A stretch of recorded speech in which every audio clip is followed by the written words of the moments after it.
Hello dear students, मैं अंकित बंसल आज एक बार फिर से आपका अनअकैडमी के इस प्लेटफॉर्म पर हार्दिक स्वागत करता हूं। आज फिर से हम एक बहुत इंपॉर्टेंट टॉपिक की चर्चा करेंगे और उस टॉपिक का आपको पहले से ही पता चल गया होगा, भारत अफ्रीका संबंध। लेकिन इस टॉपिक को स्टार्ट करें उससे पहले एक बार अपने बारे में इंट्रोड्यूस करना आवश्यक है, क्योंकि कई बच्चे आज पहली बार हमसे जुड़े होंगे। बच्चों, मैं Ankit Bansal, BTech in computer science, 7 साल का आईएएस एंड आरएएस के स्टूडेंट्स को पढ़ाने का अनुभव, international relations, polity, Rajasthan art and culture, ये मेरे सब्जेक्ट स्पेशलाइजेशंस। कई स्टूडेंट्स मेरे ऑलरेडी आरएस में सेलेक्ट हो चुके हैं, अच्छी रैंक लेकर आ चुके हैं। 7 बार मुझे मुख्य परीक्षा देने का अवसर प्राप्त हुआ, इसमें से 5 बार आईएएस की मुख्य परीक्षा और 2 बार आरएएस की मुख्य परीक्षा का अवसर शामिल है। बच्चों, आपने अगर अभी तक अनअकैडमी का सब्सक्रिप्शन नहीं लिया है तो जल्दी से ले लीजिए। जो नए बच्चे हैं उनको मैं जल्दी से गाइड कर देता हूं किस प्रकार कौन सा सब्सक्रिप्शन कैसे लेना है आपको। और कई सारे स्टूडेंट्स ने ऑलरेडी ये सब्सक्रिप्शन ले लिया है, उनके लिए बहुत बहुत धन्यवाद, हमसे जुड़ने के लिए धन्यवाद। बच्चों, प्लस सब्सक्रिप्शन अनअकैडमी का बहुत ही इंपॉर्टेंट सब्सक्रिप्शन है। कैसे इसे लेना है एक बार मैं बताता हूं आपको, बहुत आसान स्टेप है। अनअकैडमी लर्निंग ऐप आप डाउनलोड करिए गूगल प्ले स्टोर से, उसे इंस्टॉल कीजिए और इंस्टॉल करने के बाद इस तरह की स्क्रीन आएगी और वहां पर एक ऑप्शन दिखेगा आपको गेट सब्सक्रिप्शन। यहां से आप अनअकैडमी का गेट सब्सक्रिप्शन ले सकते हैं। इसे प्लस सब्सक्रिप्शन कहते हैं बच्चों। ये देखिए, ये प्लस सब्सक्रिप्शन, अनअकैडमी का ये प्लस सब्सक्रिप्शन इस तरह से लिया जा सकता है। इसके क्या फायदे हैं? डेली लाइव क्लासेस यहाँ मिलती हैं आपको, अर्थात ये सिर्फ रिकॉर्डेड नहीं है, यहाँ लाइव सेशंस होते हैं जहां पर आप टीचर से ऑफलाइन की भांति अपने डाउट्स पूछ सकते हैं। आप क्लास के बीच में ही अपने सारे डाउट्स को क्लियर कर सकते हैं, टीचर के साथ में एंगेज हो सकते हैं। लाइव टेस्ट एंड क्यूजेस, बच्चों यहाँ पर आपको एमसीक्यूज की प्रैक्टिस कराई जाती है और साथ में आंसर राइटिंग की प्रैक्टिस कराई जाती है, जो आपके मेंस के लिए और प्री के लिए इंपोर्टेंट होते हैं। इसके अलावा बच्चों, ये पूरा कोर्स स्ट्रक्चर्ड कोर्स है, अर्थात अगर मैं आईआर पढ़ा रहा हूं आपको तो मेरे सारे आईआर के लेक्चर व्यवस्थित रूप से एक एक करके आपको मिलेंगे और लाइव रूप में मिलेंगे आपके सामने। मैं हर दिन सामने आऊंगा और फ्रेश लेक्चर लूंगा और आपके जो भी डाउट्स होंगे उन्हें बीच में ही क्लियर करूंगा। आईआर के बाद में हम पॉलिटी पढ़ेंगे और उसके बाद में आर्ट एंड कल्चर पढ़ेंगे राजस्थान का। इस प्रकार सारे व्यवस्थित रूप से आपको पूरा कोर्स मिलेगा और सिर्फ मेरा ही नहीं, अन्य फैकल्टीज का भी आपको पूरा कोर्स व्यवस्थित रूप में मिलेगा। अनलिमिटेड एक्सेस, इसके अलावा भी बहुत सारे रिसोर्सेज हैं जो आपको इस कोर्स के साथ मिल जाते हैं। और कौन सा कोर्स ज्वाइन करना है इसके बारे में एक गाइड कर देता हूं, कोई भी भ्रमित नहीं होना है आपको। देखिए, यहाँ पर कई सारे कोर्स देखेंगे, लेकिन आप चूंकि आरएस की प्रिपरेशन कर रहे हैं इसलिए आपको 12 महीने का या 24 महीने का कोर्स ही ज्वाइन करना है। ये वाले कोर्सेज आपको ज्वाइन नहीं करने हैं।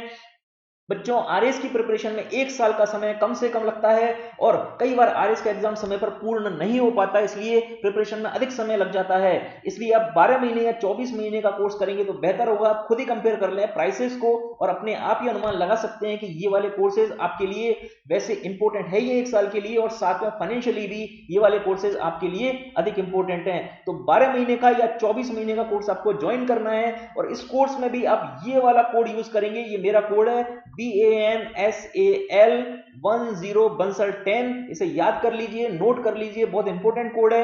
इसको आप अप्लाई करेंगे तो 10% का आपको डिस्काउंट मिल जाएगा और ये फीस आपकी सिर्फ 7,000 से घटकर 6,300 रह जाएगी और 24 महीने वाली जो फीस है वो मात्र 7,560 रह जाएगी।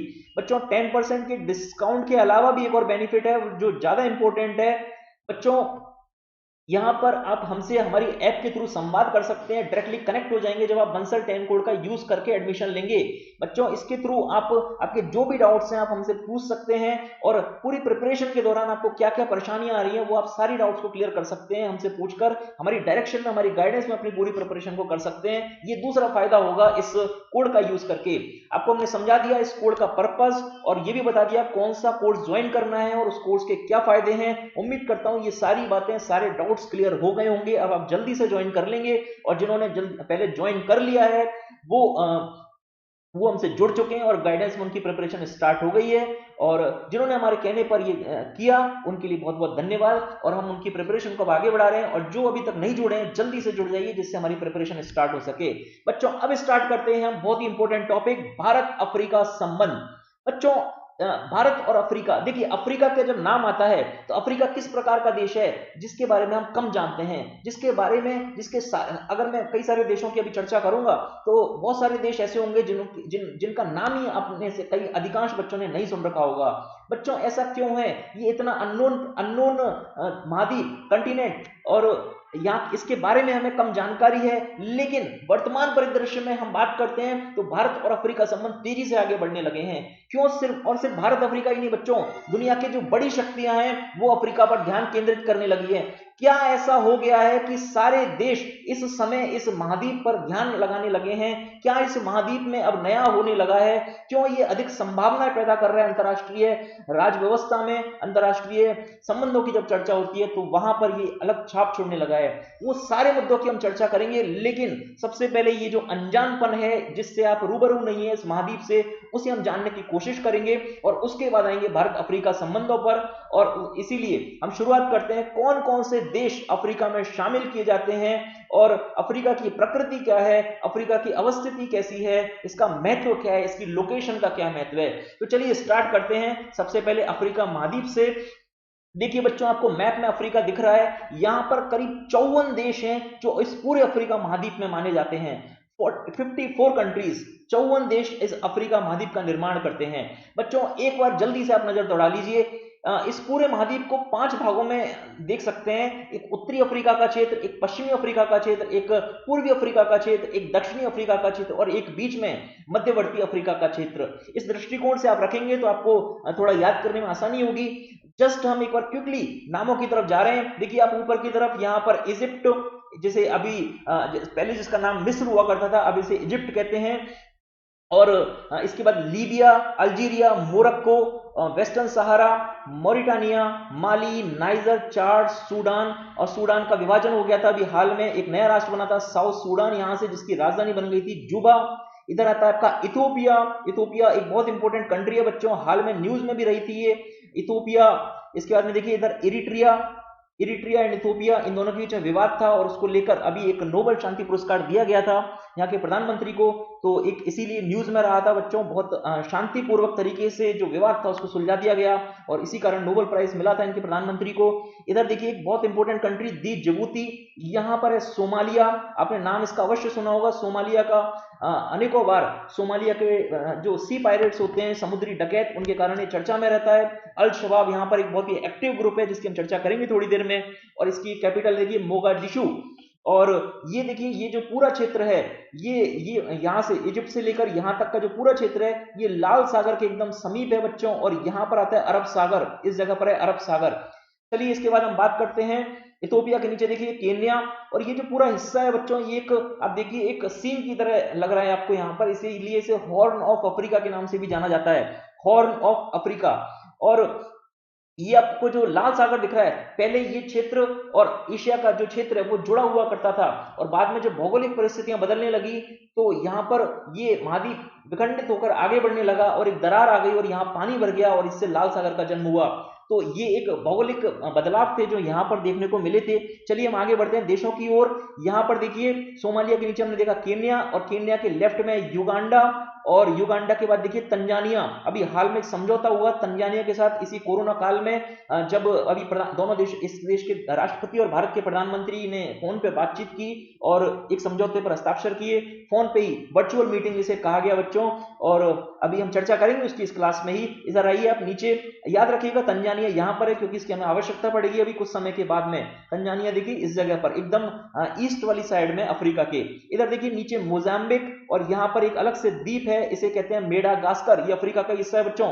इधर जिम्बाब्वे, इसका नाम सुना होगा आपने, जो बच्चे क्रिकेट प्रेमी हैं उन्होंने नाम जरूर सुना होगा जिम्बाब्वे का। और यहाँ पर नीचे इंपोर्टेंट देश साउथ अफ्रीका, और साउथ अफ्रीका में 2 जगह आपको दिख रही हैं। साउथ अफ्रीका के अंदर ही देखिए एक है लिसेथो, ये वाला क्षेत्र है लिसोतो, और यहाँ पर है स्वाजीलैंड। इसके बाद देखिए साउथ अफ्रीका के ऊपर बोत्सवाना, यहाँ पर है नामीबिया, और नामीबिया के ऊपर है अंगोला। अंगोला एक तेल उत्खनन के लिए जाना जाने वाला देश है। इधर देखिए आप जाम्बिया, ये है जाम्बिया, और यहाँ पर है कॉन्गो, ये डेमोक्रेटिक रिपब्लिक कॉन्गो है, और यहाँ पर है आपका सेंट्रल अफ्रीकन रिपब्लिक। और इसके बाद यहाँ पर है रिपब्लिक ऑफ कॉन्गो। बच्चों ये पहले एक ही क्षेत्र हुआ करते थे और बाद में इन्हें तोड़कर 2 बनाया गया जब इनकी विचारधारा में अंतर पाया गया। यहाँ पर है गैबोन, बच्चों ये गैबोन भी एक इंपॉर्टेंट क्षेत्र है ऑयल उत्पादन के दृष्टिकोण से। यहाँ पर है कैमरून, बच्चों कई बार कैमरून को लेकर कंफ्यूजन बन जाता है कि शायद ये यूरोपीय राष्ट्र होगा, लेकिन नहीं, कैमरून एक प्रधानमंत्री का नाम था क्योंकि ब्रिटेन के, इसलिए ऐसा लगता है कि ये कैमरून यूरोप में होगा, लेकिन गलती नहीं करनी है। कैमरून कहां पर है? अफ्रीका में, और एकदम पश्चिमी तट पर है। आप देख सकते हैं यहां पर ये पश्चिमी तट पर कैमरून विराजमान है। फिर हमने चार्ट की चर्चा की थी और इसके बगल में देखा नाइजर और नाइजीरिया, और कैमरून के बीच में देखिए यह है नाइजीरिया, एक बहुत ही इंपॉर्टेंट देश। अगर मैं पूरे अफ्रीका की बात करूं तो सबसे अधिक जनसंख्या है नाइजीरिया में, और यहां पर है ये पश्चिमी तट पर। भारत के लिए बहुत अच्छे व्यापारिक संबंध है नाइजीरिया के साथ में, और ऑयल के लिए, तेल के लिए ये इसके साथ हमारे अच्छे संबंध है। तेल निर्यात किया जाता है नाइजीरिया से भारत को, और ये देखिए सूडान और साउथ सूडान से भी तेल निर्यात होता है भारत को। ये दोनों भी तेल के हिसाब से भारत के लिए बहुत इंपॉर्टेंट राष्ट्र हैं। यहां पर नाइजीरिया के बाद में आइए आप देखिए बेनिन। बेनिन एक देश है, और बेनिन के बाद में है टोगो। ये पतली पतली दो स्ट्रिप दिख रही हैं आपको लंबवत, और ये वाला देश हुआ लंबवत वाला ये बेनिन, और इसके बगल में ये वाला देश हुआ टोगो। और यहां पर है घाना, नाम सुना होगा आपने घाना का। और घाना के लेफ्ट में आइए आप, ये देखिए कोट दिवोरी, कोट दी आइवरी इसको बोल सकते हैं। इसका पहले नाम हुआ करता था कोट दी आइवरी, अब इसको कोट दिवारे बोलते हैं। ये एक देश है इस जगह पर। और यहाँ पर देखिए कोट दी आइवरी के जस्ट ऊपर, यहाँ पर घाना और कोट दी आइवरी के ऊपर एक देश है, ये है बुर्किना फासो। उम्मीद करता हूं कई बच्चों ने इसका नाम पहली बार सुना होगा आज इस क्लास में। बुर्किना फासो नाम का देश है बच्चों, और ये है पश्चिमी एशिया, पश्चिमी अफ्रीका में इस जगह पर। अब याद रह जाएगा आपको, कंफ्यूजन नहीं रहेगा। यहां पर आगे बढ़िए, लाइबेरिया। बच्चों ये लाइबेरिया, कोट दी आइवरी, घाना, ये सारे वो जगह हैं बच्चों जहां पर डायमंड के लिए युद्ध हुआ करते थे, जिसे जिसे ब्लैक डायमंड के युद्ध कहा जाता था। काफी खूनी संघर्ष होता था इस क्षेत्र में डायमंड को लेकर। अभी हाल में एक किम्बरले प्रोसेस है जो इस सारे विवाद को सुलझाने की कोशिश करती है, संघर्ष को कम करने की कोशिश करती है। भारत इसमें एक महत्वपूर्ण भूमिका निभा रहा है। अभी वर्तमान में भारत का इसमें चुनाव हुआ और भारत को इसमें एक महत्वपूर्ण भूमिका का निर्वाह करने का मौका मिला है। ये किम्बरले जो प्रक्रिया है वो इस डायमंड संघर्ष से जो प्रभावित हुए हैं उनके पुनर्वास के संबंधित में है ये प्रक्रिया है किम्बरले। देखिए मैं लिख देता हूं किम्बरले, शायद मैं इसकी लेक्चर में आगे चर्चा नहीं कर पाऊं, इसलिए अभी आपको बता रहा हूं किम्बरले प्रोसेस। और भारत इसमें एक महत्वपूर्ण भूमिका निभा रहा है, और ये इस जगह से संबंधित है जहां पर हीरे के लिए, डायमंड के लिए संघर्ष हुआ करता था। बच्चों कई हॉलीवुड की मूवीज बन चुकी हैं इस मुद्दे को लेकर, आप जरूर देखें क्योंकि इस तरह की मूवीज देखना अच्छा रहता है, क्योंकि ये इशू बेस होती हैं और हमारी नॉलेज को बढ़ाती हैं, और एग्जाम के में भी हमारा जो पर्सपेक्टिव होता है उसको व्यावहारिकता लेकर आती है। चलिए यहां पर आए, इसके बाद में लाइबेरिया के बाद में सियरा लियोन, ये वाला जो क्षेत्र है सियरा लियोन का क्षेत्र है। ऊपर जब जाएंगे तो गिनी इसका नाम है, देखिए गिनी एक देश है, और यहां से और बहुत सारे बिस्साऊ, गिनी बिस्साऊ करके एक देश है छोटा गिनी, ये वाला हरा वाला हुआ गिनी, और गिनी के ऊपर एक छोटा जो पिंक कलर का आपको दिख रहा है इसका नाम है गिनी बिस्साऊ।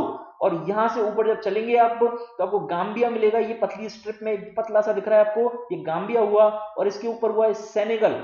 बच्चों ये सारे राष्ट्र थे अफ्रीका के अंदर। मैंने एक बार क्विकली आपको दिखाया है, कई सारे नाम आपको याद नहीं भी रहेंगे अभी, लेकिन अब आप प्रैक्टिस करेंगे तो आपको समस्या नहीं होगी।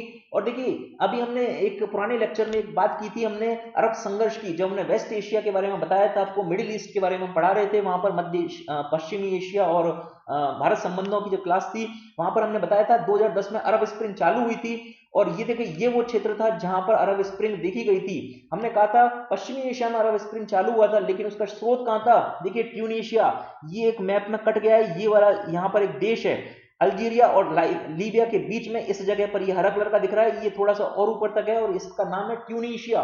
और ये ट्यूनीशिया से यहाँ से क्रांति स्टार्ट हुई थी बच्चों, और चलते चली गई, पश्चिमी एशिया के कई देशों में फैली, और काफी तानाशाही शासन के खिलाफ ये लड़ाई थी जनता की, जिसने पूरे विश्व का ध्यान केंद्रित आकर्षित किया। चलिए बच्चों, ये उम्मीद करता हूं आपको मैप का हल्का अंदाजा लग गया होगा। अब हम हमारी क्लास को आगे लेकर चलते हैं।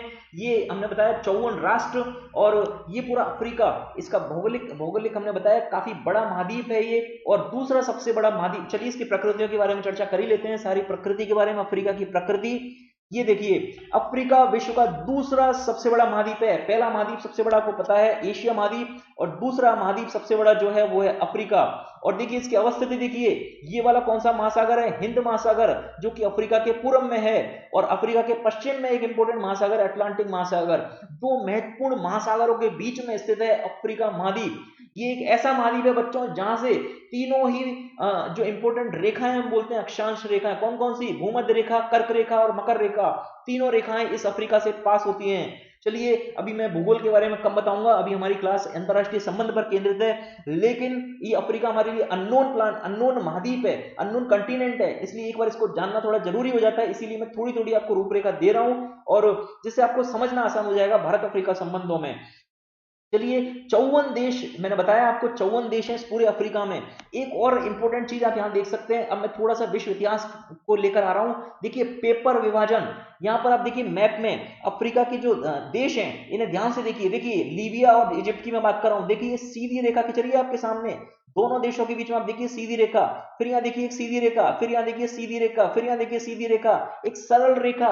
कितनी क्या ऐसी रेखाएं, जब हम भारत पाकिस्तान संबंधों की चर्चा करते हैं या फिर भारत बांग्लादेश की करते हैं या भारत के किसी दूसरे देशों के साथ चर्चा कर रहे थे, हमने इतनी सारी सीमाएं देखी, क्या इस प्रकार की एकदम स्ट्रेट लाइन आपको कहीं पर दिखाई दी?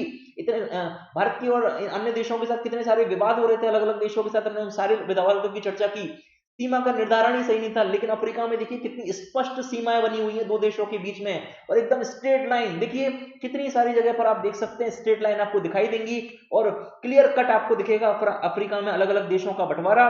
बच्चों, ये ऐसा हुआ क्योंकि ये जो अफ्रीका महाद्वीप था, यहां तक पहुंच इतनी आसान नहीं थी, लेकिन जो उपनिवेश काल था उस समय जो बड़े बड़े यूरोप के देश थे जिनके अंदर होड़ मची हुई थी अलग अलग देशों को अपना उपनिवेश बनाने के लिए, कॉलोनी बनाने के लिए, उस समय इन्होंने क्या किया, अफ्रीका का मैप लिया, एक कुर्सी पर बैठे, आपस में जब लड़ाई हो रही थी डच की या मैं बात करूं अंग्रेजों की या फिर स्पेनिश जो स्पेन वाले लोग थे उनके और फ्रेंच जो थे उनके बीच, जब ये सारे यूरोपियन बड़े बड़े राष्ट्रों के मध्य संघर्ष चल रहा था, उपनिवेशवाद की एक लड़ाई चल रही थी, एक होड़ मची हुई थी, उस समय अफ्रीका के लिए इन्होंने क्या किया, अफ्रीका का नक्शा लिया, आपस में सारे देशों के जो अध्यक्ष थे वो बैठे एक टेबल पर, और टेबल मतलब कुर्सियों पर बैठे बच्चों, और टेबल के चारों तरफ, और उन्होंने नक्शा लिया अफ्रीका का और उसे आपस में बांट लिया। अर्थात इसका जो पार्टीशन हुआ था, इसके जो देश बने थे वो कैसे बने थे, पेपर पर बने थे, और इसीलिए आप देखते हैं कि स्ट्रेट लाइन इनके बीच में आपको दिखाई देती हैं। ये देश बच्चों, ये बात क्लियर हो गई होगी अब आपको। अब बात करते हैं तीसरी दुनिया के देश कहे जाते हैं। तीसरी दुनिया बच्चों उन देशों को कहा गया जो अपेक्षाकृत गरीब राष्ट्र थे, अपेक्षाकृत अल्प विकसित राष्ट्र जिन्हें आप कह सकते हैं, कम विकसित राष्ट्र जिन्हें आप कह सकते हैं, और साथ में ऐसे राष्ट्र जो अधिकांशतः गुलाम थे किसी दूसरे देशों के, और अभी वो कोशिश कर रहे हैं, संघर्ष कर रहे हैं अपनी स्वतंत्रता की लड़ाई का, और इन सारे राष्ट्रों को मिलाकर कहा गया तीसरी दुनिया के देश। अधिकांशतः अफ्रीका में इसी प्रकार के देश हैं और इसीलिए इस पूरे अफ्रीका महाद्वीप को तीसरी दुनिया के देशों के रूप में जाना जाता है। मैंने आपको बताया अल्प विकसित देश हैं। लेकिन बच्चों एक इंपॉर्टेंट बात, अफ्रीका प्राकृतिक संसाधनों में बहुत धनी है, कच्चे संसाधनों की यहाँ विपुलता है। कच्चे संसाधन अर्थात खनिज संसाधन, तेल और यूरेनियम, सोना, हीरा, इस प्रकार के अनेकों खनिज संसाधन यहाँ प्रचुर मात्रा में मिलते हैं, जो अफ्रीका को एक समृद्ध राष्ट्र की श्रेणी देता है। लेकिन बच्चों क्या वो कारण है कि इतना समृद्ध राष्ट्र जो प्राकृतिक संसाधनों में धनी है लेकिन अभी तक भी अल्प विकसित है, तीसरी दुनिया के देशों में शामिल किया जाता है? उन सारे कारणों की हम चर्चा करेंगे बच्चों। देखिए, दक्षिण दक्षिण सहयोग, अब हम भारत और अफ्रीका संबंधों की चर्चा करने जा रहे हैं। देखिए, दक्षिण दक्षिण सहयोग कहा जाता है भारत अफ्रीका सहयोग को, भारत अफ्रीका संबंधों को। पहले हम बात करते हैं दक्षिण दक्षिण सहयोग क्या होता है। देखिए बच्चों, जब विकासशील और अविकसित देशों के मध्य सहयोग होता है, अर्थात किस किस के मध्य हो रहा है, या तो विकासशील राष्ट्रों के मध्य सहयोग हो रहा है, विकासशील राष्ट्रों के मध्य सहयोग हो रहा है, या फिर हम कह रहे हैं कि अल्प विकसित और विकासशील राष्ट्रों के मध्य सहयोग हो रहा है। अल्प विकसित मतलब जो विकासशील राष्ट्रों से भी निम्न श्रेणी के हैं, जिनका विकास बिल्कुल भी नहीं हो पाया है, जिनके अंदर विकास भी इतना अच्छा नहीं हो पा रहा है, उन्हें कह रहे हैं। देखिए, तो हमने क्या कहा, दक्षिण दक्षिण सहयोग में विकासशील राष्ट्रों के मध्य सहयोग, और दूसरा अल्प विकसित और विकासशील राष्ट्रों के मध्य सहयोग। ये सारे क्या हैं, दक्षिण दक्षिण सहयोग के उदाहरण। बच्चों आपके सामने एक मैप आपको दिखाई दे रहा है, विश्व का एक मानचित्र आपको दिख रहा है, उसमें एक रेखा खींची हुई है लाल रंग की। ये कौन सी रेखा है, भूमध्य रेखा। देखिए, भूमध्य रेखा के आप ऊपर जाइए, यहां पर देखिए ये कौन सा महाद्वीप है, अमेरिका। यहां पर भूमध्य रेखा के नीचे आइए, ये कौन सा महाद्वीप है, दक्षिण अमेरिका। कौन सा विकसित है, ऊपर वाला। उत्तरी अमेरिका में कौन से देश आते हैं, यूएसए, कनाडा, और मैक्सिको, ये सब कैसे हैं, विकसित राष्ट्रों की श्रेणी माने जाते हैं। मैक्सिको विकसित नहीं लेकिन एक तेजी से उभरती अर्थव्यवस्था के रूप में जाना जाता है। बच्चों ये सारे राष्ट्र कैसे हैं, विकसित राष्ट्र। नीचे लैटिन अमेरिका है, ये दक्षिणी अमेरिका के राष्ट्र, इन्हें कैसा माना जाता है, अल्प विकसित या विकासशील राष्ट्र। यहां पर कोई भी विकसित राष्ट्र नहीं है। ऊपर देखिए ये यूरोप, ये यूरोप में कैसे राष्ट्र हैं, विकसित राष्ट्र। फिर आप आइए देखिए एशिया में, एशिया में यहां पर ज्यादातर आपको कैसे मिलेंगे, जो भूमध्य रेखा के पास में जो राष्ट्र हैं वो कैसे हैं, ज्यादातर विकासशील राष्ट्र हैं।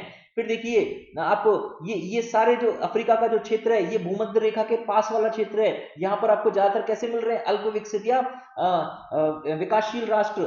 फिर देखिए एक अपवाद के रूप में आप देख सकते हैं ऑस्ट्रेलिया, जो भूमध्य रेखा के नीचे आ रहा है लेकिन एक विकसित राष्ट्रों की श्रेणी में माना जाता है। बच्चों लेकिन मोटे तौर पर आप जब विभाजन देख रहे हैं, भूमध्य रेखा के ऊपर की ओर कैसे राष्ट्र हैं, विकसित राष्ट्र। अगर ऑस्ट्रेलिया का केस छोड़ दें तो अधिकांश विकसित राष्ट्र कहां हैं, उत्तरी गोलार्ध में, भूमध्य रेखा के ऊपर की तरफ, अर्थात इन्हें कहते हैं उत्तर के राष्ट्र। और नीचे जो हमने कहा विकासशील या विकसित राष्ट्र, अल्प विकसित राष्ट्र हैं, वो क्या है, दक्षिण के राष्ट्र। इसीलिए हमने कहा कि इस भूमध्य रेखा के आधार पर जो दक्षिण वाले जो क्षेत्र हैं उनमें क्या कह रहे हैं हम, दक्षिण दक्षिण सहयोग, और इन्हीं राष्ट्रों को क्या कह रहे हैं, विकासशील विकासशील या अल्प विकसित विकासशील राष्ट्र के बीच में सहयोग। तो ये बात आपको क्लियर हो गई होगी, दक्षिण दक्षिण सहयोग का मतलब क्या है, भूमध्य रेखा के आसपास वाले या भूमध्य रेखा के नीचे के राष्ट्रों के मध्य सहयोग, क्योंकि ये राष्ट्र ऐसे हैं जो अपेक्षाकृत विकासशील या अल्प विकसित राष्ट्र हैं, और इनके बीच जब सहयोग होता है, कोई संपर्क साधने की कोशिश होती है, आर्थिक हो चाहे राजनीतिक हो, तो उसे कहा जाता है दक्षिण दक्षिण सहयोग। ये तीसरी दुनिया के देश हैं, और इस शब्द का मतलब क्या है वो हम पहले भी देख चुके हैं। ये अपेक्षाकृत पिछड़े राष्ट्र हैं और अधिकांशतः पृथ्वी के दक्षिणी गोलार्ध में स्थित देश इसमें शामिल हैं, और भारत अफ्रीका का सहयोग भी दक्षिण दक्षिण सहयोग का एक उदाहरण है। ये सारी बातें आपको क्लियर हो गई होंगी बच्चों। अब हम बात करते हैं अफ्रीका के महत्व की। मैंने इस सेशन के स्टार्टिंग में आपसे कहा था कि अफ्रीका एक ऐसा क्षेत्र है जो पहले अनजाना क्षेत्र था, जिसके बारे में कम नॉलेज थी, लेकिन वर्तमान में सारे विश्व का ध्यान अफ्रीका की ओर आने लगा है। बच्चों वर्तमान परिदृश्य की अगर मैं बात करूं तो अफ्रीका आर्थिक वृद्धि के एक नए केंद्र के रूप में स्थापित हो चुका है। जो बड़े बड़े राष्ट्र हैं जैसे अमेरिका, चीन, भारत, ये सारे राष्ट्र अफ्रीका की ओर ध्यान बढ़ा रहे हैं, और सारे ये बड़े बड़े राष्ट्र अफ्रीका में बड़े पैमाने पर निवेश करना प्रारंभ कर रहे हैं। बच्चों क्यों अफ्रीका को हम आर्थिक वृद्धि का नया केंद्र बोल रहे हैं, देखिए प्राकृतिक संपदा में धनी, कुछ उदाहरण आपके सामने नीचे लिखे हुए हैं अफ्रीकी राष्ट्रों के। दक्षिण अफ्रीका सोना और हीरा के विपुल भंडार, आपने बड़ी बड़ी खाने यहाँ पर देखी, यहाँ पर बड़ी बड़ी खाने हीरा के लिए जानी जाती हैं, प्रसिद्ध खाने, ये दक्षिण अफ्रीका में। नाइजीरिया के बारे में मैंने बताया, तेल के लिए इंपॉर्टेंट है, मैंने अभी मैप में आपको बताया था। नाइजीरिया भारत को तेल निर्यात करता है, और इस क्षेत्र में सबसे बड़ा निर्यातक है तेल का भारत को। तेल यहाँ पर बड़े पैमाने पर उत्पादित होता है, बड़े पैमाने पर नाइजीरिया में भारत ने निवेश किया हुआ। तेल की तेल की जो माइंस है, जो तेल के जो क्षेत्र हैं, यहाँ पर तेल के कुएं जिसे बोला जा सकता है, उनमें निवेश किया हुआ, खरीदे हुए हैं भारत ने, जहां पर भारत नाइजीरिया के साथ मिलकर संयुक्त उत्पादन कर रहा है इन तेल के जो भंडार हैं उनके अंदर। नामीबिया हमने मैप में देखा था बच्चों, यहां पर है यूरेनियम मिलता है बहुत बड़े पैमाने पर। बोत्सवाना फॉस्फेट के लिए जाना जाता है। उसके अलावा भी हमने बहुत सारे नामों की चर्चा की, जैसे कि लीबिया हुआ था, उसके अलावा हमने बात की थी सूडान की, साउथ सूडान की, यहाँ पर हमने सारे देश देखे थे। और हमने बात की थी तंजानिया की, तंजानिया हुआ था, सूडान हुआ था, साउथ सूडान हुआ था, नाइजर, नाइजीरिया और लीबिया, ये सारे देश बच्चों कौन से थे, जहां पर तेल उत्पादन हो रहा है बड़े पैमाने पर, और भारत इनके साथ तेल आयात के समझौते कर रहा है। तेल ये लोग भारत को बेच सके, इस प्रकार के समझौते हो रहे हैं दोनों देशों के बीच में या दोनों क्षेत्रों के बीच में। देखिए प्राकृतिक संपदा में धनी की बात हमने की। उसके बाद आप आइए, और 16वीं से 20वीं सदी के मध्य उपनिवेशवादी शोषण का यह क्षेत्र शिकार रहा था बच्चों। यहां पर उपनिवेशवादी शोषण हुआ था। आपको पता है अफ्रीका एक गुलाम राष्ट्र के रूप में जाना जाता है, गुलाम क्षेत्र के रूप में जाना जाता है, जहां पर यूरोप के बहुत सारे राष्ट्रों ने यहां पर संघर्ष किया था सत्ता का, और अपने अपने क्षेत्रों में अफ्रीका को डिवाइड कर लिया था। मैंने अभी बताया था पेपर पार्टीशन या पेपर पर कागज पर विभाजन हुआ था इन क्षेत्रों का। एक उपनिवेशवादी शोषण का क्षेत्र ये रहा था, इसीलिए इतने लंबे समय तक अफ्रीका का महत्व उजागर नहीं हो पाया, दूसरे देश यहां तक नहीं पहुंच पाए।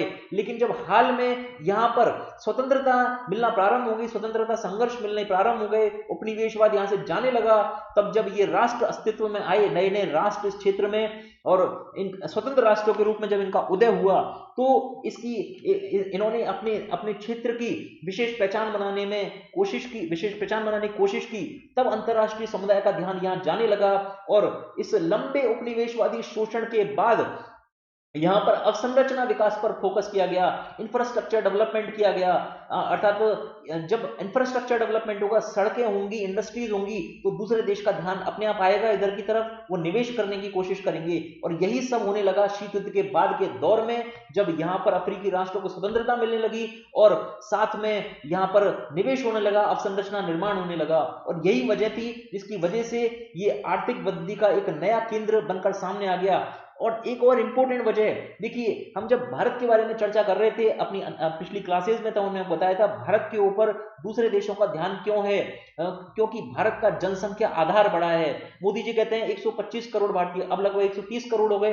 बच्चों, ये एक बड़ा जनसंख्या आधार, इन देशों के लिए भारत एक बड़े जनसंख्या आधार के कारण महत्वपूर्ण मार्केट है, बाजार है अपने सामानों की बिक्री करने के लिए। इतनी बड़ी जनसंख्या इनका इतना सारा सामान खरीदेगी तो इनके निर्यात बढ़ेंगे, और ये क्या थी, भारत को इंपॉर्टेंस मिल रही थी। बच्चों, यही अब अफ्रीका के साथ हो रहा है। अफ्रीका में तेजी से जनसंख्या वृद्धि हो रही है और इस कारण विश्व के एक बड़े बाजार के रूप में इसका उदय हो रहा है। देखिए कितनी सारी कारण है यहाँ पर प्राकृतिक संपदा है, और ऐसी प्राकृतिक संपदा जिसको लेकर पूरे विश्व का ध्यान हमेशा रहता है। मैंने आपको पिछली क्लासेस में बताया है, तेल अंतरराष्ट्रीय राजनीति में विशेष महत्व रखता है। ये जो ऑयल है और प्राकृतिक गैस है, ये विशेष महत्व रखती है अंतरराष्ट्रीय राजनीति में, और अफ्रीका में ये मिलता है।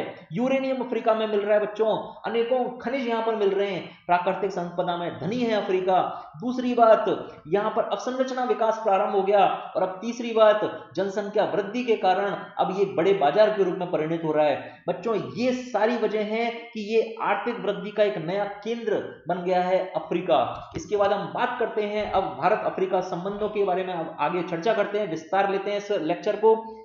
देखिए सबसे पहली बात, भारत अफ्रीका स्वतंत्रता पूर्व किस प्रकार के संबंध थे। अगर मैं बात करूं, भारत को 1947 में स्वतंत्रता मिली, उससे पूर्व कैसे संबंध थे। देखिए जब भारत पर ब्रिटिशर्स का राज हुआ करता था, अंग्रेज जब भारत पर राज करते थे, तो बड़े पैमाने पर भारतीयों को अफ्रीका में ले जाया गया था और यहाँ पर श्रमिकों के रूप में इनसे काम करवाया जाता था। उसी समय से बहुत सारे भारतीय अफ्रीका में बस गए और इन अफ्रीका की जो संस्कृति थी उसमें घुलना मिलना प्रारंभ हो गया इनका, और एक अच्छे सांस्कृतिक संबंधों का प्रारंभ हो गया। बच्चों देखिए, अफ्रीका में भारतीय श्रमिकों को अंग्रेजों द्वारा स्थानांतरित किया गया।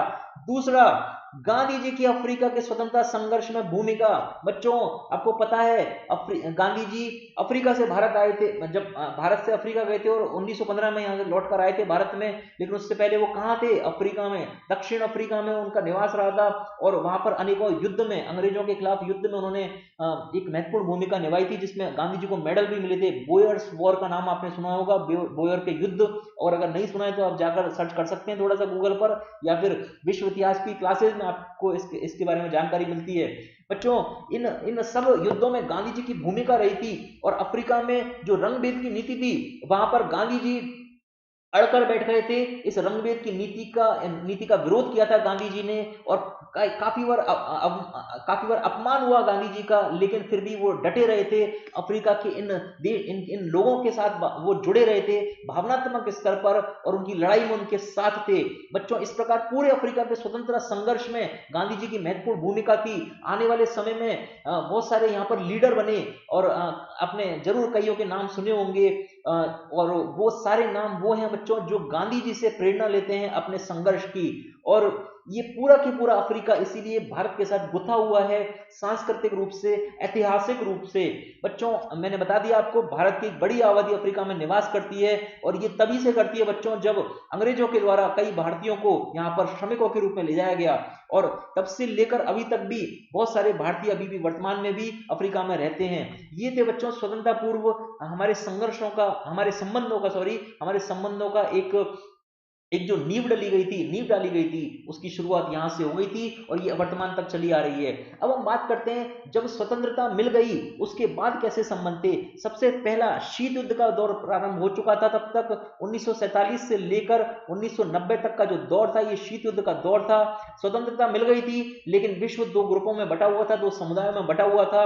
और इस दो समुदाय में शीत युद्ध के समय मैंने आपको पहले पुरानी क्लासेज में बताया है। जो आज पहली बार इस लेक्चर को देख रहे हैं इनके लिए जल्दी से शॉर्ट में बोल देता हूं। पूंजीवादी और साम्यवादी दो विचारधाराओं की लड़ाई चल रही थी, इसे शीत युद्ध कहा गया। पूंजीवादी थे अमेरिका वाले और साम्यवादी में थे सोवियत संघ वाले। बच्चों इनके बीच में जब एक वैचारिक युद्ध हो रहा था, उस दौरान कई अफ्रीकी राष्ट्रों में स्वतंत्रता का संघर्ष प्रारंभ हो गया था और भारत उसमें एक एक्टिव सक्रिय भूमिका निभा रहा था। भारत चाहता था अफ्रीकी देशों को स्वतंत्रता मिले, उनकी आजादी का, उनकी जो मानवाधिकार है उसका सम्मान हो और ये जो गुलामी बनी हुई है इन देशों की, उपनिवेशवाद फैला हुआ है, इसे यहां से हटाया जाए। भारत ने अफ्रीका से साम्राज्यवाद, उपनिवेशवाद और रंगभेद की नीति को समाप्त करने पर जोर दिया और साथ में देखिए अफ्रीकी राष्ट्रों की स्वतंत्रता में विशेष भूमिका निभाई भारत ने। और देखिए ये जो गुट थे, इसीलिए भारत क्या कर रहा है, भारत में इनकी स्वतंत्रता में भूमिका निभा रहा है। भारत यहां से साम्राज्यवाद, उपनिवेशवाद और रंगभेद को मिटाने की कोशिश कर रहा है। इसीलिए ये लोग भारत पर भरोसा रखते हैं और अफ्रीका के अधिकांश जो राष्ट्र हैं भारत को एक अच्छी गुडविल के नजरिए से देखते हैं। एक अच्छी गुडविल है भारत की इन राष्ट्रों में, क्योंकि भारत ने इनके स्वतंत्रता संघर्ष में साथ दिया है। और साथ में देखिए इसी वजह से मैंने आपको बताया था कि भारत ने ना तो पूंजीवादी गुट को ज्वाइन किया ना साम्यवादी गुट को, बल्कि भारत ने कौन सा आंदोलन चलाया था, एक गुट निरपेक्ष आंदोलन जो भारत के द्वारा चलाया गया था, जिसका मतलब था हम दोनों में से किसी गुट में शामिल नहीं होंगे। और मैंने आपको बताया कि अफ्रीका में भारत की देखिए कितनी अच्छी छवि बनी हुई है, स्वतंत्रता संघर्ष में शामिल हो रहा है भारत, इनके साम्राज्यवाद, उपनिवेशवाद, रंगभेद के खिलाफ है। इसीलिए कई अफ्रीकी राष्ट्र भी भारत के इस गुट निरपेक्ष आंदोलन में शामिल हो गए। अर्थात वो भी क्या कह रहे हैं, अब हम किसी पूंजीवादी संगठन में नहीं जाएंगे, किसी साम्यवादी संगठन में नहीं जाएंगे, बल्कि अपना स्वतंत्र एक तटस्थ एक राष्ट्र के रूप में हम जन्म लेंगे। अब हमें फिर से किसी की गुलामी में नहीं पड़ना है। और इस प्रकार कई अफ्रीकी राष्ट्र भारत के इस गुट निरपेक्ष आंदोलन का हिस्सा बने और उसमें सर्वप्रमुख थे इजिप्ट और घाना। बच्चों घाना एक राष्ट्र मैंने आपको दिखाया था अभी मैप में, और इजिप्ट, इन दोनों के जो राष्ट्राध्यक्ष थे वो भारतीय प्रधानमंत्री के साथ थे इस गुट निरपेक्ष आंदोलन के समय। और इसीलिए भारतीय विदेश नीति में हमेशा अफ्रीका और एशिया की एकता पर बल दिया जाता है बच्चों। और आप देखेंगे अगर सांस्कृतिक संबंधों के बारे में और चर्चा करूं तो भारत का जो सिनेमा है, बॉलीवुड है, इसकी विशेष छाप है इन अफ्रीकी राष्ट्रों के मध्य। भारत के कई जो सिनेमा के अभिनेता हैं उनके फैन है यहाँ अफ्रीका में। अफ्रीका के कई लोग इन भारत के अभिनेताओं के फैन हैं और इनकी जब भी मूवीज रिलीज होती हैं तो यहाँ बड़े चाव से देखा जाता है बच्चों। एक अच्छे मनोरंजन, एक सकारात्मक दृष्टिकोण के साथ देखा जाता है भारत की सिनेमा को, भारत की फिल्मों को। और इंपॉर्टेंट शास्त्रीय नृत्य को बच्चों, भारत का जो शास्त्रीय नृत्य है वो यहाँ पर बहुत प्रसिद्ध है और अफ्रीकी लोगों के अंदर एक रुचि है। और म्यूजिक के माध्यम से, संगीत के माध्यम से दोनों देशों के बीच संपर्क स्थापित होते हैं। अब अफ्रीका का भी संगीत धीरे धीरे भारत में आने लगा है और काफी चाव से देखा जाने लगा है और धीरे धीरे भारतीय संस्कृति में वो घुलने मिलने लगा है। अब देखेंगे इस पूरे शीत युद्ध के दौर में स्वतंत्रता पश्चात भारत और अफ्रीका के संबंधों का एक इंपॉर्टेंट एक विकास प्रारंभ हो गया।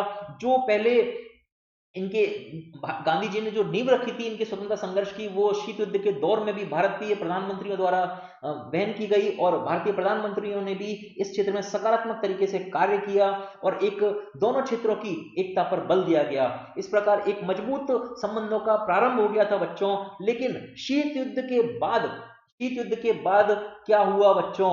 देखिए अभी तक हमने क्या कहा, हम सिर्फ अफ्रीकी राष्ट्रों की स्वतंत्रता में साथ दे रहे हैं, गुट निरपेक्ष में साथ आए हैं, गुट निरपेक्ष आंदोलन में। फिर हमने बात की कि सांस्कृतिक प्रभाव हैं और इसीलिए हमने कहा ये सब क्या है, नरम कूटनीति का हिस्सा। लेकिन बच्चों पिछले 2-3 दशकों में, अभी 2020 चल रहा है, मैं 90 से लेके बात कर रहा हूं, अब 1990 के बाद से, अर्थात 3 दशक हो गए।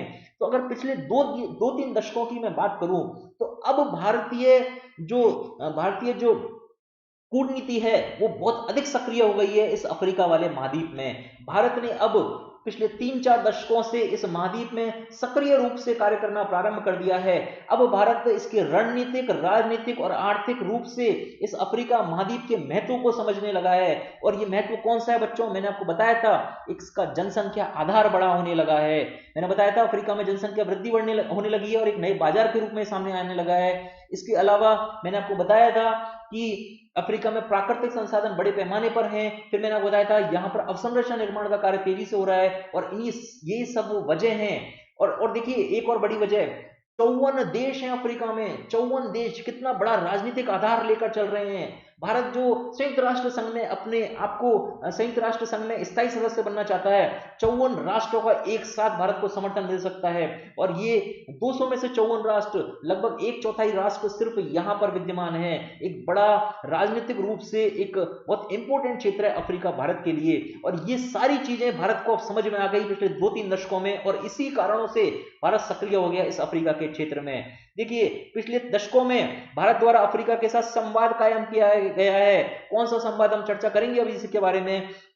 भारत द्वारा अब अफ्रीका के साथ संवाद स्थापित किया गया है। मैंने जब मध्य एशिया के साथ आप लोगों को भारत मध्य एशिया संबंधों की चर्चा की थी, तब मैंने आपको बताया था लंबे समय तक भारत और मध्य एशिया के बीच में कोई संवाद का तंत्र नहीं था, कोई मंच नहीं था जहां पर इन देशों के राष्ट्राध्यक्ष भारत के प्रधानमंत्री या राष्ट्रपति के साथ में संवाद कर सकें। और इसीलिए दोनों के संबंधों का विकास बहुत लेट शुरू हुआ था। देखिए अफ्रीका के साथ भारत समझ गया है पिछले 2-3 दशकों में, और अब संवाद कायम कर लिया गया है। अब भारत बड़ी परियोजनाओं पर कार्य कर रहा है जो अंतरराष्ट्रीय भू राजनीति में विशेष महत्व रखती हैं। देखिए भारत जापान के साथ मिलकर एशिया अफ्रीका गलियारे का निर्माण कर रहा है इस क्षेत्र में, और ये त्रिपक्षीय साझेदारी के रूप में सामने आ रहा है। एशिया अफ्रीका अर्थात भारत, जापान और अफ्रीका, यहाँ पर ये सारे लोग मिलकर कार्य कर रहे हैं और एक बड़ी परियोजना पर कार्य चल रहा है। और इसके क्या भू राजनीतिक दृष्टिकोण है उनके बारे में हम थोड़ी देर में चर्चा करेंगे। इस परियोजना को विस्तार से हम समझेंगे क्या है ये परियोजना। अभी के लिए आपको अंदाजा लग गया होगा कि भारत क्यों इनके साथ अच्छे संबंधों को क्यों सक्रिय रूप लेने लगा है और क्या भारत करने का प्रयास कर रहा है इस क्षेत्रों में। अब हम बात करते हैं बिल्कुल आधुनिक संबंधों की, अर्थात अब आ गए हैं 2015 से 20 का जो काल है। अब हम वर्तमान परिदृश्य में बात कर रहे हैं भारत अफ्रीका संबंधों की। ये सारा हमने एक रूपरेखा अभी तक समझ ली, एक नींव हमने समझ ली और भारत अफ्रीका को पास से जानने की कोशिश की और इनके संबंधों का विकास क्यों होने लगा, इसका ऐतिहासिक आधार क्या था और इसका महत्व क्यों बढ़ने लगा भू राजनीति में, और भारत अफ्रीका संबंध किस प्रकार आगे बढ़ रहे हैं, ये सारी हमने नींव प्रस्तुत की। अब हम बात करते हैं वर्तमान परिदृश्य की। देखिए वर्तमान में भारत अफ्रीका आर्थिक संबंध, सबसे पहले हम लेंगे व्यापार को। देखिए प्रारंभिक दशकों में अगर मैं बात करूं तो भारत अफ्रीका के संबंध में एकदम भारत और अफ्रीका के बीच में लगभग नगण्य व्यापार था। एक अनुमान मैं आपको देता हूं, 2001 की मैं बात बताता हूं। 2001 इस वर्ष में दोनों देशों के मध्य मात्र $5 अरब, दोनों देश नहीं बच्चों, पूरा अफ्रीका है जिसमें 54 देश मिला लिए मैंने एक साथ। अफ्रीका पूरे 54 देश और इसका भारत के साथ पूरा कुल व्यापार की बात हो रही है, सबका मिलाकर व्यापार है $5 अरब का। सिर्फ पूरे 54 देशों का भारत के साथ मिलाकर व्यापार हो रहा है सिर्फ $5 अरब का। और अब देखिए 2000 से लेकर 2020 तक, 2018-19 का आंकड़ा है लेटेस्ट। अभी 2018-19 में ये व्यापार पहुंच गया $75 अरब के पास। $75 अरब मात्र 15-18 सालों के अंदर हम $5 अरब से बढ़कर सीधे पहुंच गए हैं $75 अरब तक। बच्चों 2000 का समय तो वो था जब हम अफ्रीका पर ध्यान केंद्रित करने लग चुके थे। इससे थोड़ा पहले जाएंगे तो आपको पता चलेगा यहाँ व्यापार नाम का कोई अस्तित्व ही नहीं था। हार्डली $1-2 बिलियन का व्यापार होता था दोनों देशों के मध्य, पूरे अफ्रीका और भारत के मध्य। और अब ये 2018-19 का आंकड़ा है बच्चों, जब व्यापार पहुंच गया है कहां, $75 अरब के स्तर पर। और एक बहुत ही अच्छी स्थिति में इस व्यापार को लेकर हम आ गए हैं। इनफैक्ट भारत अगर ब्लॉक के आधार पर देखें, ग्रुप के आधार पर देखें, तो एक चौथे सबसे बड़े ब्लॉक के रूप में सामने आ गया है जिसके साथ भारत सबसे बड़ा व्यापार करता है। चलिए देखिए और व्यापार में बात करते हैं। भारत में अब कई भारतीय कंपनियां अब अफ्रीका में बड़ी संख्या में मौजूद हो गई हैं, अर्थात इन कंपनियों के द्वारा इन क्षेत्रों में बड़े पैमाने पर निवेश किया गया है। इनकी प्रेजेंस है, इनके वहां पर कार्यालय खुल चुके हैं, इनका कार्य चालू हो गया है। और इनमें भी सबसे जो इंपॉर्टेंट है वो है देखिए कृषि, दूरसंचार और दवा क्षेत्र की कंपनियां, जिन्हें फार्मास्यूटिकल कंपनीज बोला जाता है। इन कंपनियों के द्वारा इस अफ्रीका में बड़े पैमाने पर निवेश किया जा रहा है। देखिए कृषि में क्यों किया जा रहा है, देखिए अफ्रीका कैसा है, एक बड़ा महाद्वीप है, हमने कहा अब एशिया के बाद में दूसरा सबसे बड़ा महाद्वीप है अफ्रीका। यहाँ बच्चों बहुत सारी जमीन खाली है। अगर आप भारत को देखिए, भारत का नक्शा आपको ध्यान होगा और पूरे विश्व मानचित्र के साथ उसको लगाकर देखिए, देखिए कितना, अगर अगर क्षेत्रफल के आधार पर देखें, एक छोटा देश है भारत, कंपेरिजन टू जनसंख्या, भारत की जनसंख्या कितनी ज्यादा है, और उस जनसंख्या के आधार पर आप देखिए क्षेत्रफल उतना अधिक नहीं है। इस आधार पर भारत में भूमि का अभाव रहता है, कृषि करने के लिए जो भूमि चाहिए भूमि का अभाव रहता है, क्योंकि जनसंख्या के दबाव के कारण।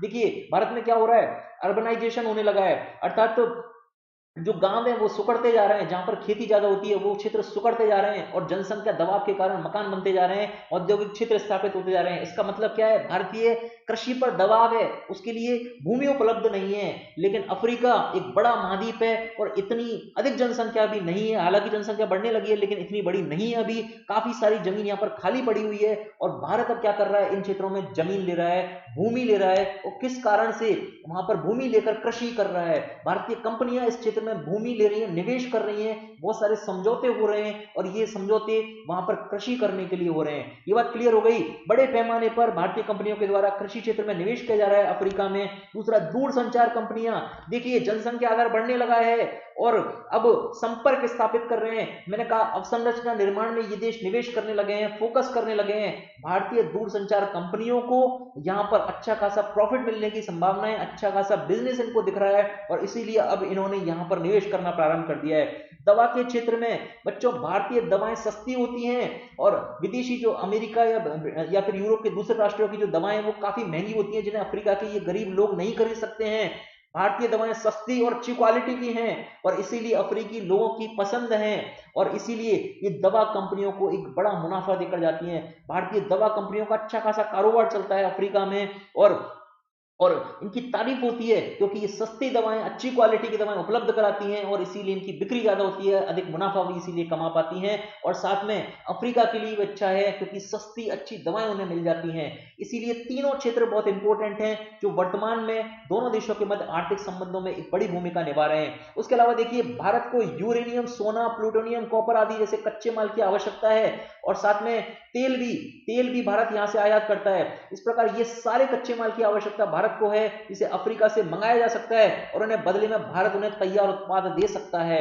देखिए भारत पहले से ही सूडान, अंगोलिया, नाइजीरिया, गुयाना क्षेत्र से के जो ये खाड़ी क्षेत्र है बच्चों, यहां से तेल का आयात कर रहा है, और कई क्षेत्रों के साथ पहले से करना प्रारंभ हो गया है, और कुछ क्षेत्रों के साथ अभी भी समझौते जारी हैं, जहां से भारत तेल का आयात करेगा, यूरेनियम समझौते कर रहा है, सोना, प्लूटोनियम, कॉपर जैसे कच्चे माल जो भारत को चाहिए इस क्षेत्र में विशेष रूप से उपलब्ध हैं, जिन्हें भारत मंगा रहा है और आयात करके, और इनको फिनिश गुड, जिन्हें जैसे तैयार जिन्हें माल कहा जाता है, उन्हें भारत यहाँ पर बेच रहा है। इस प्रकार एक अच्छे आर्थिक संबंध विकसित हो गए हैं दोनों क्षेत्रों के मध्य, जिसे और भी अधिक विकसित करने पर कार्य किया जा रहा है। देखिए हमने ये बात बताई थी, जनसंख्या अगर बढ़ा है, इनफैक्ट भारत और अफ्रीका संघ, अगर अफ्रीका के अर्थात 54 देश, इनको अगर मिला दिया जाए तो ये सिर्फ दो क्षेत्र, सिर्फ भारत एशिया का एक देश लिया है सिर्फ, और ये अफ्रीका महाद्वीप लिया है। अकेले इन दोनों क्षेत्रों को मिलाते ही विश्व की 1/3 जनसंख्या हाथ में आ जाती है। कितना बड़ा जनसंख्या आधार, कितनी बड़ा बाजार ये दोनों क्षेत्र मिलकर बना रहे हैं दूसरे देशों के लिए, अर्थात विपुल संभावनाएं हैं दूसरे देश यहां पर निवेश करें, और भारत और अफ्रीका के इस बड़े जनसंख्या आधार और बड़े बाजार का लाभ उठा सकते हैं, अच्छे व्यापारिक संबंध स्थापित कर सकते हैं इन दोनों क्षेत्रों में, और ये भारत और अफ्रीका के लिए भी एक अच्छा सुनहरा अवसर प्रस्तुत करता है। तीसरी लेकिन एक समस्या जो भारत को अफ्रीका संबंधों में आती है वो है चीन से प्रतिस्पर्धा, सॉरी यहां गलत लिख दिया था, प्रतिस्पर्धा, और ये भारत के लिए एक बड़ी चुनौती है, चीन से प्रतिस्पर्धा। देखिए हमने बात की अभी कृषि में भारत निवेश कर रहा है, इस क्षेत्र में दूरसंचार में निवेश कर रहा है, दवाओं के क्षेत्र में निवेश कर रहा है, यहां से कच्चा तेल भारत आयात करना चाहता है, यहां से यूरेनियम, सोना, प्लूटोनियम, कॉपर भारत आयात करना चाहता है, 75 अरब डॉलर का व्यापार हो गया है। ये सारी बातें थी, लेकिन चीन हमसे कहीं ज्यादा आगे है। चीन का व्यापार वर्तमान में 225 अरब डॉलर तक पहुंच गया है अफ्रीका के साथ में, जबकि भारत का कितना है, 75 अरब डॉलर। बच्चों 1/3 है भारत का व्यापार, भारत चीन के व्यापार के कॉन्टेक्स्ट में या फिर उससे कंपेयर करें तो इस प्रकार, और चीनी कंपनियां, ये कृषि क्षेत्र जो हमने कहा जहां पर लैंड ले रहे हैं, भूमि वहां पर खरीद रहे हैं, जो चीन की कंपनियां ये और भी बड़े पैमाने पर यहाँ पर जमीन खरीद रही हैं और वाणिज्यिक खेती करना उन्होंने प्रारंभ कर दिया है। और बड़े पैमाने पर चीन की भी कंपनियां दूरसंचार क्षेत्र में और दवाओं के क्षेत्र में यहाँ पर सक्रिय हैं और कई बड़े लेवल पर निवेश किया गया है चीन के द्वारा। कई सारे सड़क अवसंरचना निर्माण में चीन इनको ऋण उपलब्ध करा रहा है, पैसे दे रहा है और वित्तीय सहायता इनको मिल रही है चीन के द्वारा। इस प्रकार भारत के लिए एक परेशानी की तरह है चीन का अफ्रीका में बड़े पैमाने पर आर्थिक संबंध। तो इस प्रकार ये हमने देखे भारत अफ्रीका आर्थिक संबंध और भारत को क्या समस्या आ रही है इस व्यापार में, वो भी हमने देखा। अब हम बात करते हैं भारत अफ्रीका राजनीतिक संबंधों की। बच्चों, हमने आपको बताया था 54 देश हैं। अगर भारत को संयुक्त राष्ट्र सुरक्षा परिषद में स्थायी सदस्यता चाहिए तो अफ्रीका का समर्थन भारत को मिल गया तो 54 मत भारत को सीधे मिल जाएंगे। अच्छे संबंध हैं और इसी वजह से 54 वोट भारत के हाथ में हैं।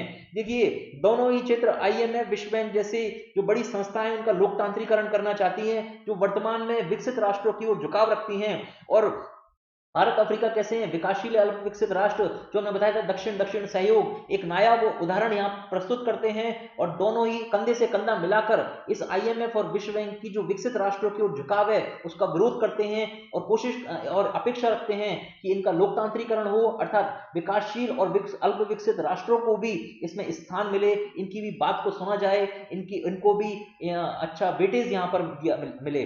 देखिए, राजनीतिक संबंधों में एक और विशेष बात, दोनों ही देशों ने, मतलब भारत ने पूरे अफ्रीका को लेकर एक फोरम शिखर सम्मेलन का आयोजन करना प्रारंभ किया है और ऐसा अभी हम इस बारे में विस्तार से चर्चा करेंगे।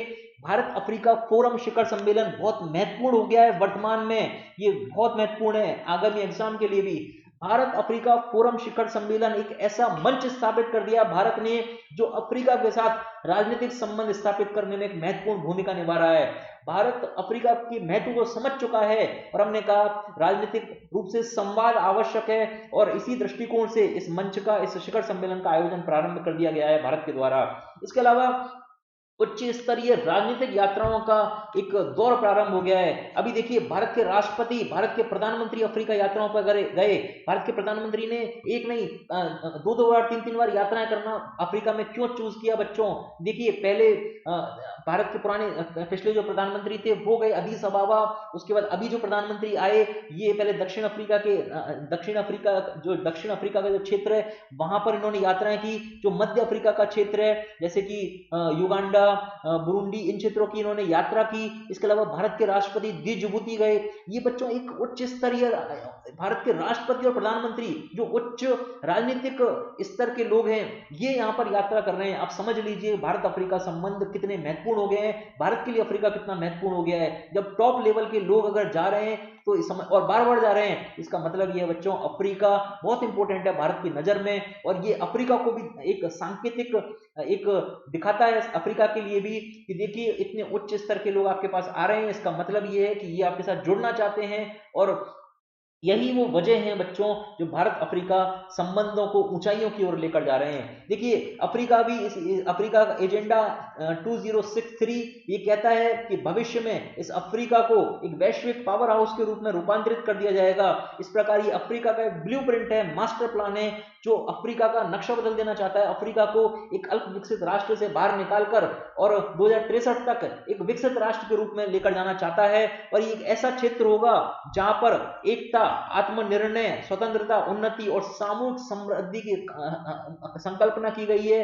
और ये पूरे अफ्रीका में, पैन अफ्रीकन मतलब पूरे अफ्रीका को मिलाकर, पैन मतलब पूरे अफ्रीका को लेकर चल रहे हैं और पूरे अफ्रीका के लिए ये एक दृष्टिकोण है, एक रणनीतिक ढांचा है जो समावेशी और संवैधी विकास के लिए प्रस्तुत करता है इस लक्ष्य को, जिसमें पूरा की पूरा अफ्रीका एक साथ मिलकर गुदकर सारे लोगों की भलाई के लिए और काम करना चाहता है। एक स्वतंत्र राष्ट्र के रूप में, आत्मनिर्भर राष्ट्र क्षेत्र के रूप में, इनफैक्ट वैश्विक पावर हाउस के रूप में अपने आप को रूपांतरित करना चाहता है। देखिए, अफ्रीका उधर से कहता है कि आओ हमारे अंदर निवेश करो, हमारे यहाँ निवेश करो और हमारे अंदर हमारे क्षेत्र में बहुत सारी संभावनाएं आपके देश के लिए। और दूसरे राष्ट्र भी इसे समझ रहे हैं और इसीलिए अब एक जुड़ाव प्रारंभ हो गया है दोनों क्षेत्रों के मध्य।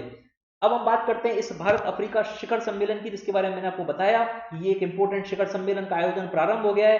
क्या है ये शिखर सम्मेलन? देखिए, भारत अफ्रीका फोरम शिखर सम्मेलन, ये दक्षिण दक्षिण सहयोग का एक उदाहरण है जिसकी हम चर्चा कर चुके हैं। भारत अफ्रीका के मध्य सहयोग का एक आधिकारिक मंच है बच्चों, ये एक ऑफिशियल फोरम बन गया है। अर्थात यहाँ पर जो भी बातचीत होगी वो उस पर पूरे विश्व की नजर रहेगी, और ये जो बातचीत होगी ऑफिशियल लेवल पर हो रही है, आधिकारिक लेवल पर हो रही है, अर्थात राष्ट्राध्यक्षों के मध्य हो रही है। अफ्रीका के बढ़ते महत्व के परिप्रेक्ष्य में ये प्रधानमंत्री मनमोहन सिंह के काल में आया था ये शिखर। अफ्रीका की उन्होंने एक इंपोर्टेंस रखी पूरी भारत के सामने, और उन्होंने कहा अफ्रीका के साथ इस फोरम शिखर सम्मेलन को प्रारंभ करना होगा, क्योंकि अफ्रीका भारत के लिए बहुत इंपॉर्टेंट है और खासकर हाइड्रोकार्बन के लिए इंपॉर्टेंट है। हाइड्रोकार्बन अर्थात तेल और प्राकृतिक गैस, इसके लिए अफ्रीका बहुत इंपॉर्टेंट है भारत के लिए, और इनको एक प्लेटफॉर्म पर लेकर आने के लिए, एक मंच पर लेकर आने के लिए इस सम्मेलन की शुरुआत कर दी प्रधानमंत्री मनमोहन सिंह ने, और कहा गया कि प्रति 3 वर्ष में यह सम्मेलन का आयोजन किया जाएगा।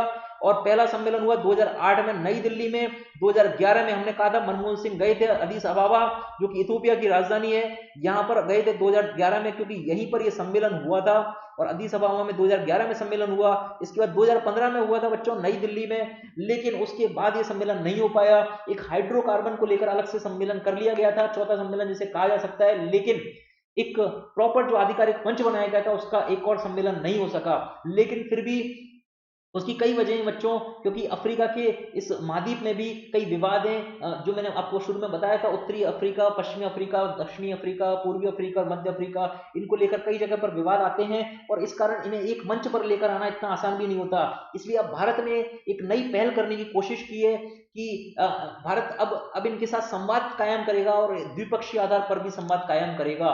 और अब हम बात करते हैं भारत अफ्रीका सामरिक संबंधों की। देखिए, सामरिक संबंधों में हम बात करेंगे, ये देखिए ये पूरा हिंद महासागर का क्षेत्र है, और यहाँ पर ये था अफ्रीका का पूरा क्षेत्र, अफ्रीका महाद्वीप, और यहाँ पर ये भारत, और यहाँ पर ये हिंद महासागर का क्षेत्र। देखिए, दोनों भारत और अफ्रीका को हिंद महासागर जोड़ रहा है, इसलिए हिंद महासागर में सुरक्षा सहयोग होता है भारत और अफ्रीका के मध्य।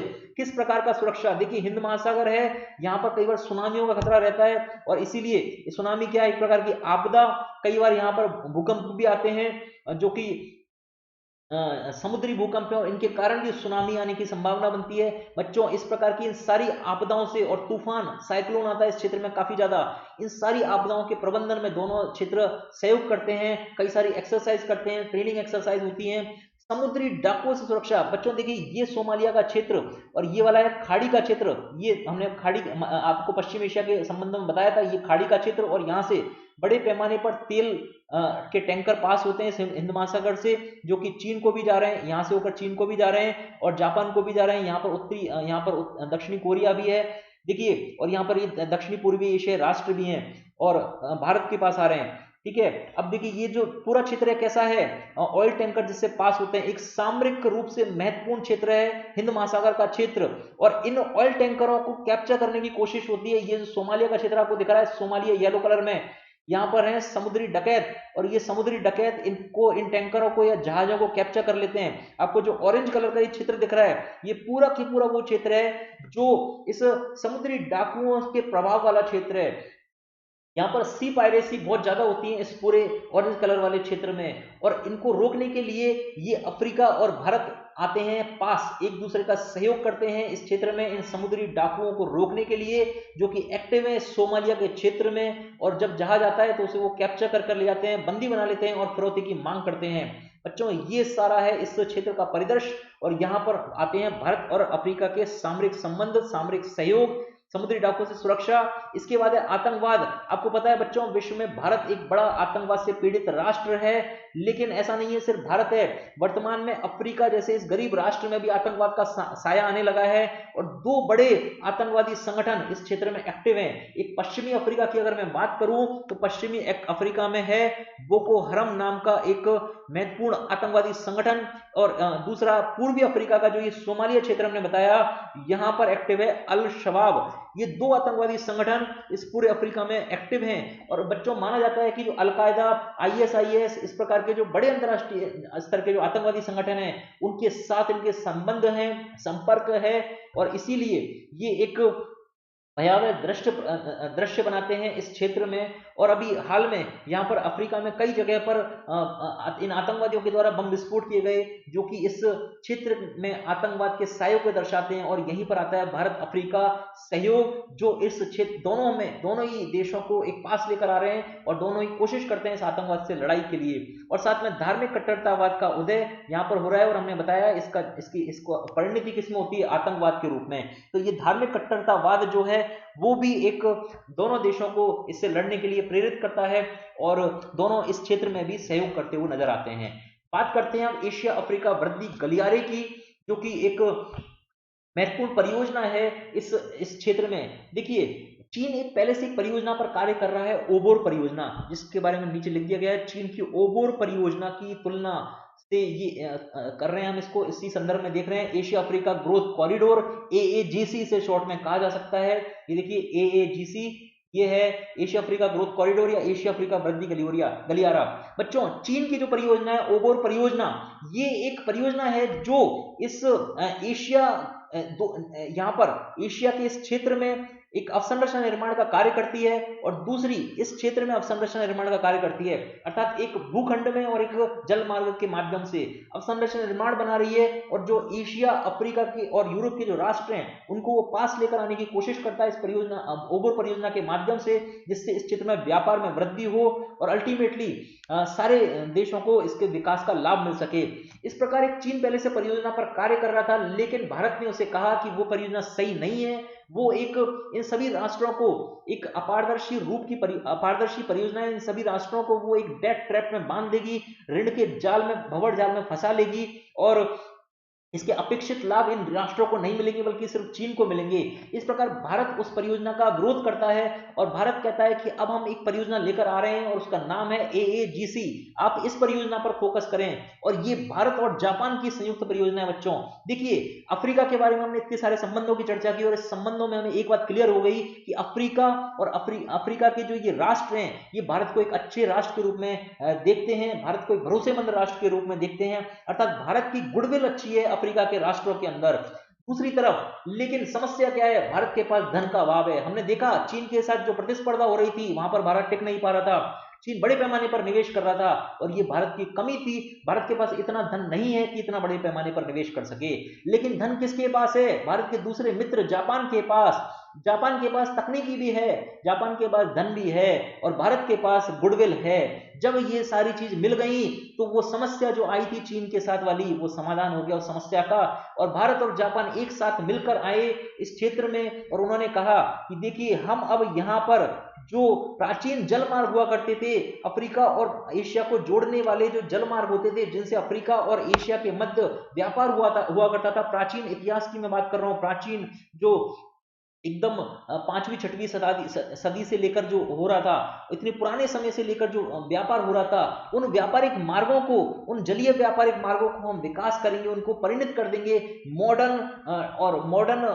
जलीय मार्गों के रूप में, जहां से अफ्रीका, ये दक्षिण एशिया का ये भारत और अन्य राष्ट्र, इधर दक्षिण पूर्वी एशिया के राष्ट्र, इधर जापान, और इन सारे राष्ट्रों के मध्य संपर्क बन जाएगा, जलीय संपर्क, जिसके माध्यम से व्यापार में उन्नति होगी। अर्थात पूरे हिंद प्रशांत क्षेत्र में अवसंरचना निर्माण और व्यापार में वृद्धि होगी, प्राचीन जल मार्ग का पुनः उत्थान किया जाएगा, और साथ में अफ्रीका महाद्वीप को भारत, दक्षिण एशिया के अन्य राष्ट्रों, दक्षिण पूर्वी एशियाई और पूर्वी राष्ट्रों के साथ जोड़ा जाएगा। इस प्रकार ये ओबोर परियोजना की अपेक्षा अधिक पारदर्शी और समन्वित परियोजना है, क्योंकि ओबोर जो परियोजना थी वो पूरी तरह से चीन के द्वारा थी और अपारदर्शी थी। यहाँ पर सिर्फ ऐसा नहीं है बच्चों कि इनको धन उपलब्ध कराया जाएगा, ऋण उपलब्ध कराया जाएगा और बाद में इनसे ब्याज वसूला जाएगा, जैसा कि चीन की ओबोर परियोजना में है। बच्चों, यहाँ पर चीन नहीं बल्कि जो अंतरराष्ट्रीय वित्तीय संस्थाएं हैं, जो बैंकिंग चैनल हैं, उनके माध्यम से वित्त उपलब्ध कराया जाएगा। इस प्रकार भारत या जापान का यहाँ पर कोई कोई गलत उद्देश्य नहीं है, कोई भी अपारदर्शी परियोजना नहीं है। उद्देश्य एकदम साफ है, इस पूरे क्षेत्र में वृद्धि करना, और ना सिर्फ आर्थिक वृद्धि करना बल्कि सामाजिक वृद्धि भी करना, क्योंकि यह सांस्कृतिक रूप की भी परियोजना है। इस जलमार्गों के माध्यम से भारत अपेक्षा करता है कि इस क्षेत्र में सांस्कृतिक जुड़ाव बढ़ेगा, लोगों की दूसरे देशों में आवाजाही बढ़ेगी, एक पर्यटन का भी विकास होगा, और इस प्रकार ये और पर्यावरणीय रूप से भी अधिक कुशल है, क्योंकि जो चीन की परियोजना थी उसका एक पहलू क्या था कि भूमि वाला खंड, और भूमि पर अगर वाहनों का चलना प्रारंभ होगा तो वो पर्यावरण को अधिक नुकसान पहुंचाएगा।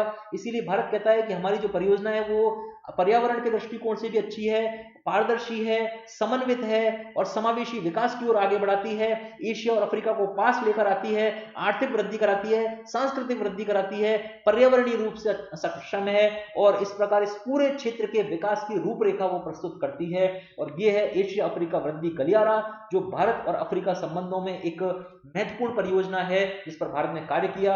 एक लास्ट में हम बात करते हैं भारत तंजानिया सहयोग की। देखिए, अभी हाल में कोरोना के समय 2020 में ही, अभी जून की बात बता रहा हूं, जून में भारत के प्रधानमंत्री और तंजानिया के राष्ट्रपति दोनों के मध्य एक वर्चुअल मीटिंग हुई, फोन पर मीटिंग हुई, और उसमें दोनों ने द्विपक्षीय संबंधों की चर्चा की, और उसमें कहा कि भारत और तंजानिया दो प्रमुख मुद्दों पर साथ आ रहे हैं। समुद्री सुरक्षा का मुद्दा, क्योंकि तंजानिया हमने देखा था बच्चों, शुरू में मैंने बताया था आपको कि तंजानिया के बारे में लास्ट में बात करूंगा।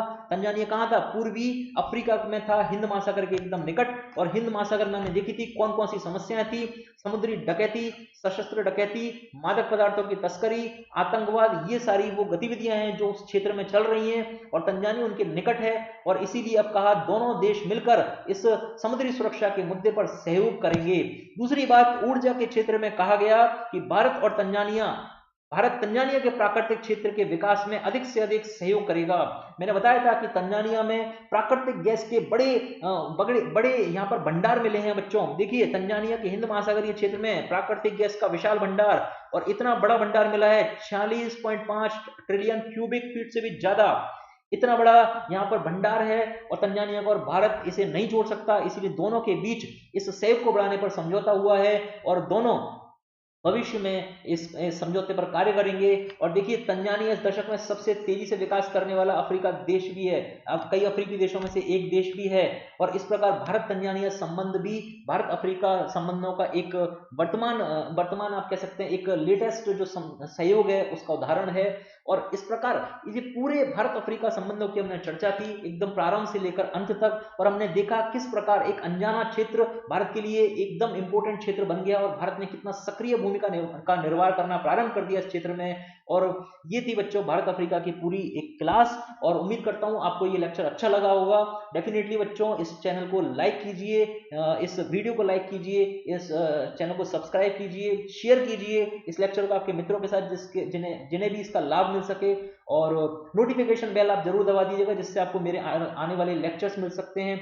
प्लस सब्सक्रिप्शन में आप अनअकैडमी की जो ऐप है वहां पर आप मुझे फॉलो करिए, जिससे मैं अनअकैडमी में जो कई बार फ्री क्लासेस भी जो लेता हूं वो आपको मिलती रहें, और साथ में प्लस सब्सक्रिप्शन के आपको पूरे नोटिफिकेशन मिलते रहें कब कौन सी क्लासेस मेरी वहां स्टार्ट होने वाली है।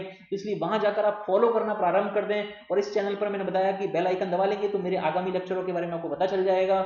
और जिन बच्चों ने प्लस सब्सक्रिप्शन ले लिया उनके लिए उनको मैं धन्यवाद करता हूं, और जिन्होंने अभी तक नहीं लिया है आप इस कोड का बंसल 10 कोड का यूज करें, 10% डिस्काउंट लें, और साथ में मेरी गाइडेंस में रहें पूरी साल, और मेरी ऐप के थ्रू अपने डाउट्स पूछें आसानी से। बंसल 10 कोड आप जब लगाएंगे उसमें, उसके थ्रू एडमिशन लेंगे तो आपको पूरी प्रोसेस अपने आप ही वहां पर मिलती चली जाएगी, आप मुझसे ऑटोमेटिकली जुड़ जाएंगे, और इस प्रकार आप इससे करें और अपनी प्रिपरेशन को आगे बढ़ाएं सबसे महत्वपूर्ण। एंड लास्ट में मैं कहूंगा लेट्स क्रैक राजस्थान एग्जाम्स, और अब अपनी प्रिपरेशन को आगे बढ़ाएं। All the best to all of you, thank you.